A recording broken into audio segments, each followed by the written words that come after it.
Okay, so I'm very keen to get you set up with your trading stroke broker account as soon as possible. The reason for that is it's going to become an integral part of the course, and a lot of the learnings that you'll get from the various topics will include some tools and resources from your trading account. So that's going to be something we're going to get onto in due course. But before we do that, what I'm keen to do is just give you a bit of an understanding as to why your choice of broker is absolutely critical.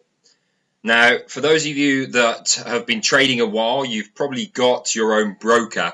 However, when it comes to trading the news, you need a specific type of broker to fully take advantage of the approach that I'm going to teach you on this course. So I'm going to go through that, and hopefully by the end of it, you'll be completely clear as to what type of broker you need to take full advantage of trading the news. So first and foremost, in the FX world or trading world, there are two common types of broker. You've got a market maker and a market provider, and this is the business model that a broker will run. So the first are market makers, and by their very name, they make the market by taking the opposite position to you. So if you take a buy trade on euro dollar, for example, they will take the opposite side. So whenever there's a transaction, there's two participants in that transaction. There's a buyer and there's a seller. So if you take one position, the market maker is essentially trading the opposite side of you. So they're making the market. So it's almost like an artificial market. However, with the second business model, it's the market provider model. And this is a broker where all they want to do is facilitate your trade into the real interbank market. So when you place a trade, they're not taking the opposite position to you. They're just providing you through to the interbank market, where another trader, an anonymous trader within the interbank market from one of the major banks, will take the opposite position to you. They're just a facilitator of your order. Their whole ethos is to give you a seamless experience where they give you the fastest execution possible. So those are the two types. Let's go through the model in a bit more detail. So the market maker model first. As we've mentioned, if you were to buy euro dollar at one standard lot or a pound a point, whatever it may be, the market maker, the broker, is physically on the other side to you. Now, because of this, they need a dealing desk in order to do those transactions. Therefore, they can intervene with certain trades. They can turn your trade down, they can slow the whole process down, and that can cause you a number of different headaches when it comes to your trading. When you make a profit on a trade, obviously they will lose on it. However, the flip side of that is if you lose on a trade, they will profit. So for me, it's a very unethical business model, and I can't get my head around it personally, that they actually benefit and they profit from their customers struggling and losing money. The market that you're trading is not the real market. You're not going into the interbank market and trading with the likes of the big banks. You're actually just trading a virtual market, which is you and your broker. And they're usually spread betting companies such as the likes of ETX in the UK. It's very unique to the UK, where they will have their own virtual market. In regards to the market provider model, which I'm much more of a fan of, it's a much more transparent business model, and the actual broker is aligning with you as a trader. They want you to succeed, so you're continuously trading. However, with the market maker model, you could argue that actually they want you to fail as a trader because they will profit financially.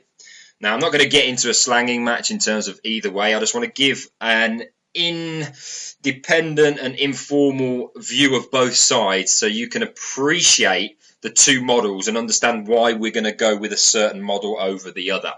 So the market provider model, as we see here, you buy euro dollar at one standard lot or a pound a point, whatever it may be in terms of your trade size. What happens with the broker is they pass your order into the interbank market, and then someone in the interbank market, so it could be one of the big banks, one of the big hedge funds, or it could be just an independent trader in one of those in the interbank market, will take the opposite side to you completely anonymously. So you're competing with other traders rather than your broker.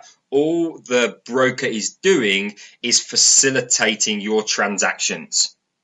And they're often called STPs, which is a straight through processor. So they're just passing your order straight through to the interbank market. And this goes through to the real market. So you're now actually trading within the real interbank market rather than an artificial market. It's a non-dealing desk because they don't need to take the opposite side of you, so they don't need a dealing desk. Therefore, there's no intervention, and the speed of execution is generally a lot faster than the market maker model.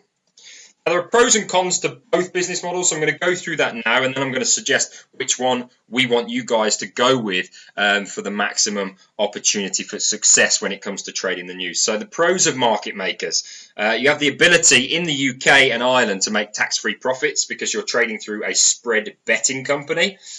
Usually there's no commission, so your transaction costs are relatively low. They're generally easier to set up an account because they're underneath a spread betting company. It's underneath the Gambling Act, so they don't need as much paperwork to open an account, which is probably deemed a little bit dangerous. It's ideal. The market maker brokers are ideal for longer time frame trading. So if you're looking at the 4 hour, the daily, and holding positions for several days or maybe several weeks, where fast execution of your trade and low spreads are not essential to your strategy success. This is the critical element here. So if you are a longer time frame trader and you're holding positions for much longer, then the speed of execution and the transaction costs aren't that important to you and won't make or break your strategy's success. So that's the pros of a market maker. What about the cons? Well, for me, there's a massive conflict of interest because the broker is benefiting from their customers' unsuccessful trades. So when a customer is not doing very well, the broker is going to be benefiting. So it's a very unethical business model, in my own opinion, and there's a massive conflict of interest.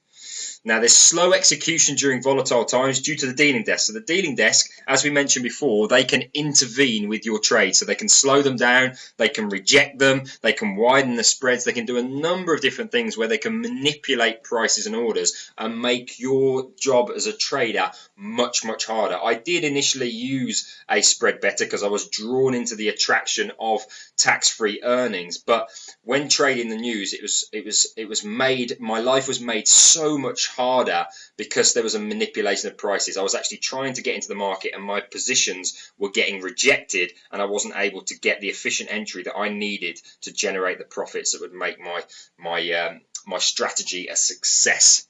The cons of a market maker also is generally they hold more risk because they are taking positions in the opposite side to you. If things go badly, such as when we saw recently when the Swiss National Bank removed the peg on the Euro Swiss at the 1.2 level, that caused a lot of spread betting brokers and market maker brokers to go out of business. Have a look at Alpari in the UK. They went out of business because they took on a lot of risk because they were physically taking positions in the opposite direction to their clients. So when things went horribly wrong, they held a lot of risk and they got into financial difficulties. Obviously, market providers won't have that issue because they're not taking positions. They are simply processing them through to the interbank market. And generally, the spreads are wider. The transaction costs are a little bit higher in regards to the spreads. That's because the broker can have a control over the spreads and widen them during the more volatile times. Okay, so the pros of market providers. These are the guys that are just passing your orders through to the interbank real market. So fast execution due to something called ECN, which is Electronic Communications Network. They're pushing your orders very fast through to the interbank market, keeping spreads very, very low as well, because the interbank market is competing for your order. So there's lots of competition, meaning that the transaction costs and the spreads are very, very low. Because they're just facilitating your order, there is no dealing desk. They're not trading in the opposite direction to you. There's no intervention, no manipulation. So the speed of execution is always very, very fast. There's also very tight spreads during the more liquid trading hours. So when the news is creating lots of volatility in the markets, which is essentially what we're going to go on and trade, you find that the spreads are very, very tight because more people are trading, and therefore the competition is greater and therefore the costs are brought right down. When the markets go very quiet and there's less people trading, you'll find that the spreads get larger. So that's a benefit of trading the more volatile times, is you get much smaller spreads or costs of doing business when we take a trade. It's ideal for intraday, news-based or automated trading where timing is of the essence and spreads need to be small. So that's essentially what we're going to be doing. We're going to be learning to trade the news where speed is of the essence. So we need to make sure that our trades are going into the market very, very quick so we can benefit from the greatest possible move. If they're getting held up or rejected, that's going to cause us a massive headache. And then finally, there's less company risk, because if we're putting capital with a company, we obviously want to be aware that they could potentially go out of business and there's a risk of losing our capital. So not only do we want to make sure that they're regulated so our money is protected, but also their business model has an element of risk as well. Market makers take on a lot of risk, and we've seen a few go out of business recently, whilst market providers are simply facilitating your trade into the interbank market, and the risk is held with the opposite trader, not the individual broker. There are some cons of market providers. Now, market providers are not underneath the Gambling Act and they're not spread bettors. So if you're a UK client, you will not have a market provider that offers spread betting. But as I say to a lot of the guys struggling with their trading and struggling with their market maker model, is there's no good having a spread betting account if you're not making any profits to have tax-free earnings. So I'm more than happy to pay commission and pay tax on my market provider model, because it means that I've got a greater chance of making profit. And making profit, if you're paying tax on your profits, well done. You're putting yourself in the top 20% of people that make money. Your broker is a key element as to whether you're going to be making profits at the end of the month or not, by making your life easier by being a market provider, or making it a lot harder by being a market maker. So we have slight disadvantages on that front, but if we're making profits, then really it's only a small headache to have. It's a slightly longer process to open an account as well, because it's seen as a professional trading account. So now it needs a little bit more of authentication, so things like proof of ID, proof of address. So it's a little bit longer to open your account, but it's fine. It's still normally within a few days you've got your account open. But I actually prefer that. I like the fact that a broker is going to a lot of time and effort to make sure I'm the person I am, and going through all the anti-money laundering processes that they need to do as a regulated entity. That's always comfort to myself when they're doing that. Okay, so when trading the news, which is what we're going to learn to do, we only want to use a market provider. We do not want to be using a market maker. And it's also a non-dealing desk model when trading the news as well, because we don't want anyone interfering with our trade. We just want them to be putting us through to the market. We want our broker to be aligned with us.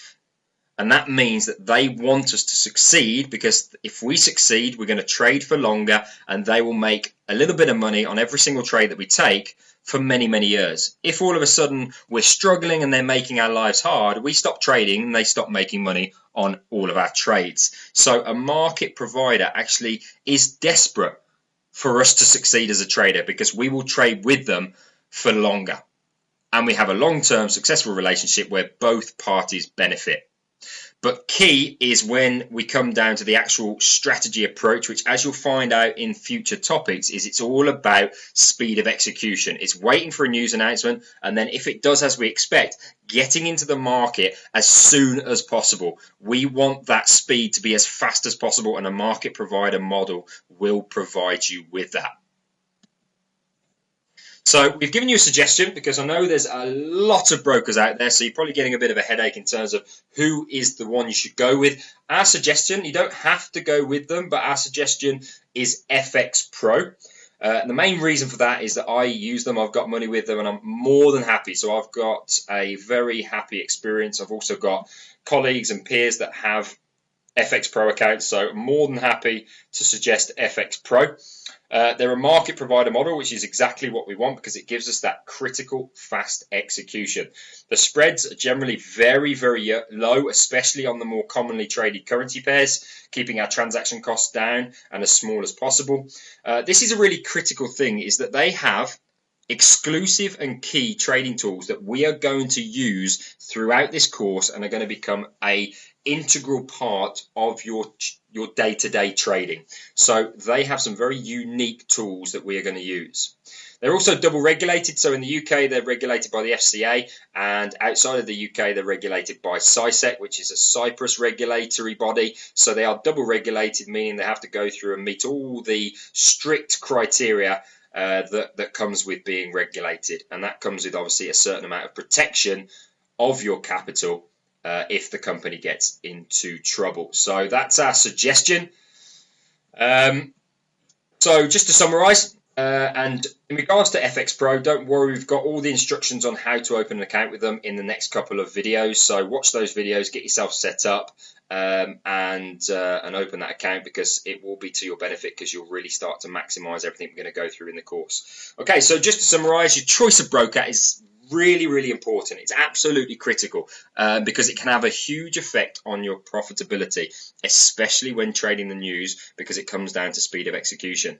Now, you don't have to use FX Pro, but as a minimum, you'll need to open a demo account so you can access their exclusive tools, which we're going to be using throughout this course, and what will become an integral part of your day-to-day trading. Now, as ever, do your own due diligence and make sure you're happy and comfortable with FX Pro. If Lehman Brothers can get into trouble, any company can get into trouble. So do your own due diligence. I have an account with FX Pro, so I'm happy to suggest them based on my own experience, but always do your own due diligence to make sure you're happy as well. And as we go along, I'm always monitoring my broker's performance, and I'd suggest you do the same. And don't be afraid or lazy to change if you're not happy. I know the account opening process can take a few days. It takes a while to get money out of a broker, but don't be afraid or lazy to change if you're not happy. And I'll continue to monitor the performance of FX Pro, and if I find that they aren't meeting the strict parameters that I set for a broker, and they start to make my life harder as a trader, then obviously I'll be updating you guys in terms of who I would suggest to replace them. But for now, FX Pro, I'm absolutely happy with them, delighted to be using them, and I'm sure you'll enjoy the experience of using them as well, and all the fantastic tools that they have to offer. So in the next video, you'll see that we've got a bit of a demo in terms of how to get set up with FX Pro. Also, you've got a PDF document which talks you through the 3 key steps that you need to go through in regards to getting yourself up. But I would recommend and suggest that you do this now in advance of going through the remainder of the course, because a lot of the course is going to include illustrations using FX Pro and the tools that they provide.